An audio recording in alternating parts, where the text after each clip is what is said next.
Hello dear students, welcome to our channel educational goal. और आज के इस वीडियो में हम भूगोल कक्षा 12वीं के क्वेश्चन आंसर देखने जा रहे हैं जो प्रश्न पत्र में पूछे जा सकते हैं। और इस वीडियो से पहले मैंने 2 या 3 वीडियो बनाए हैं जिसमें सारे ऑब्जेक्टिव्स मैंने क्लियर कर दिए हैं। सीधे हम क्वेश्चन आंसर पर चलेंगे।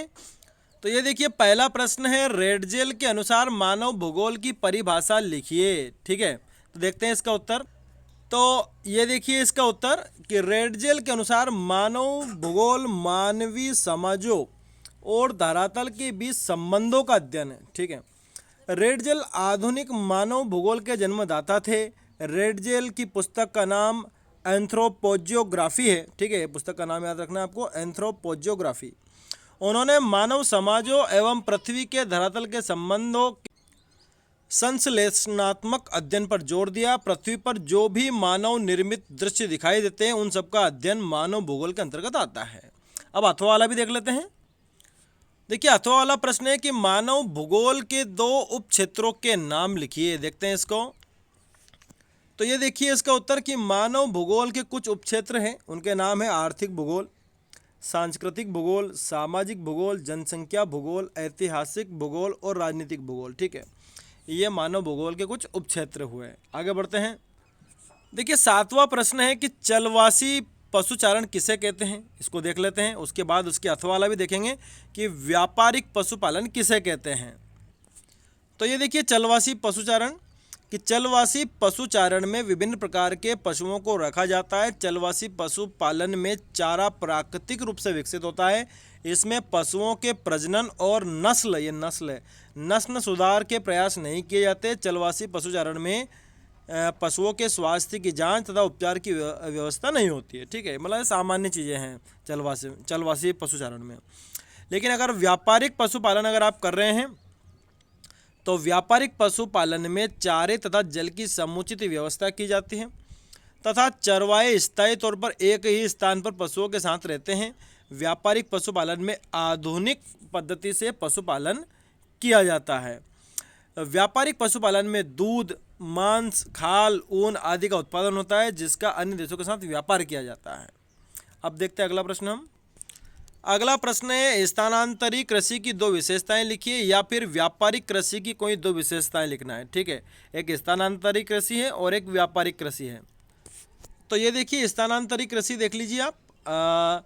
स्थानांतरी कृषि अथवा स्थानांतरणी कृषि, अंग्रेजी में शिफ्टिंग कल्टीवेशन, कृषि का एक प्रकार है जिसमें कोई भूमि का टुकड़ा कुछ समय तक फसल बोने के लिए चुना जाता है और उपजाऊपन कम होने पर इसका परित्याग कर दूसरे टुकड़े को ऐसी कृषि के लिए चुन लिया जाता है। ठीक है, इसको बोलते हैं स्थानांतरी कृषि, मतलब जिसमें स्थान को बार बार बदला जाता है। फिर इसके अथवा वाला जो क्वेश्चन है वो है व्यापारिक कृषि की विशेषताएं आपको बतानी थी, तो हम देख लेते हैं कि व्यापार के उद्देश्य से की जाने वाली कृषि को व्यापारिक कृषि कहते हैं। व्यापारिक कृषि की विशेषताएं जो हैं वो क्या क्या हैं।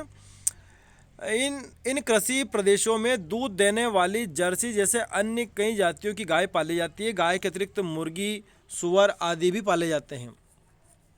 इन कृषि में पशुपालन वैज्ञानिक ढंग से किया जाता है, अतः अधिक श्रम और पूंजी की आवश्यकता होती है।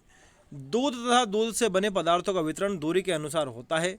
नगरों के समीप स्थित फार्मों से प्रतिदिन ताज़ा दूध सीधे बाजार भेज दिया जाता है तथा अधिक दूर वाले स्थान पर मक्खन तथा पनीर का निर्यात किया जाता है। ठीक है, ये हो गए आपके व्यापारिक जो कृषि है और स्थानांतरित कृषि। अब आगे बढ़ते हैं।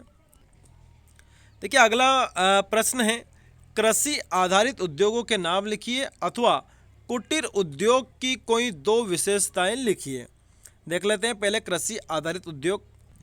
तो ये देखिए, कृषि आधारित उद्योग धंधों में कपास उद्योग, गुड़ व खांडसारी उद्योग, फल व सब्जियों आधारित उद्योग, आलू आधारित उद्योग, कृषि उद्योग, सोयाबीन आधारित, तिलहन आधारित, जूट आधारित व खाद्य संवर्धन आधारित उद्योग उपलब्ध है। ठीक है, मतलब ये सारे प्रमुख हैं। और उसके अथवा में क्वेश्चन था कि कुटीर उद्योग की विशेषताएं आपको बतानी। तो देखिए, कुटीर उद्योग जो है उनकी विशेषता क्या क्या है। साधारण पूंजी, साधारण औजार, आधुनिक तकनीक, परिवार के सदस्य ही श्रम करते हैं इसमें। ठीक है, स्थानीय स्तर पर ही कच्चा माल प्राप्त हो जाता है और परिवार के सदस्य ही सामानों को बाजार में बेच देते हैं। ये कुटीर उद्योग की विशेषताएं हैं। ठीक है, अब अगला प्रश्न देखते हैं हम। 10वां प्रश्न है कि मानव बस्ती को परिभाषित कीजिए। इसी को देखेंगे हम, इसको हम नहीं देख रहे हैं, तो देख लेते हैं इसको जरा। ये देखिए, एक स्थान जो साधारणतया स्थायी रूप से बसा हुआ हो उसे मानव बस्ती कहते हैं। मकानों का स्वरूप बदला जा सकता है, उनके कार्य बदल सकते हैं, किंतु बस्तियां समय एवं स्थान के साथ निरंतर बसती रहेगी। कुछ बस्तियां अस्थायी हो सकती है जिसमें निवास कुछ ही समय जैसे कि एक ऋतु के लिए होता है। ठीक है, तो जहाँ पर भी मानव बस जाता है वो मानव बस्तियां कहलाती है। ठीक है, आगे बढ़ते हैं। अगला प्रश्न है, मुख्य श्रमिक किसे कहते हैं, या फिर भारतीय श्रमिकों को व्यावसायिक संवर्ग में वर्गीकृत कीजिए। दो प्रश्न है हमारे पास, देख लेते हैं इनको। तो ये देखिए, वर्ष में अगर 183 दिन रोजगार किसी व्यक्ति को मिलता है तो मुख्य श्रमिक है। ठीक है, और उससे कम है तो मुख्य श्रमिक नहीं है।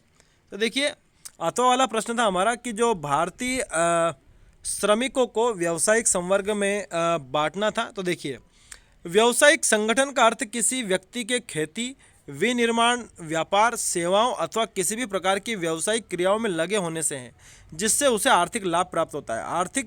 आर्थिक स्तर की दृष्टि से भारत की जनसंख्या को 3 वर्गों में बांटा जाता है। ठीक है, जिनके नाम है मुख्य श्रमिक, सीमांत श्रमिक और अश्रमिक। सन 2001 की जनगणना ने भारत की श्रमजीवी जनसंख्या को 4 प्रमुख संवर्गों में बांटा है। देखो, कृषक है एक कृषि मजदूर है, घरेलू औद्योगिक श्रमिक है और अन्य श्रमिक। ठीक है, ये 4 प्रकार की कैटेगरी हो सकती है। ये 4 भी हो सकती है या फिर 3, मुख्य श्रमिक, सीमांत श्रमिक या अश्रमिक। ठीक है, आगे बढ़ते हैं अगले प्रश्न की तरफ।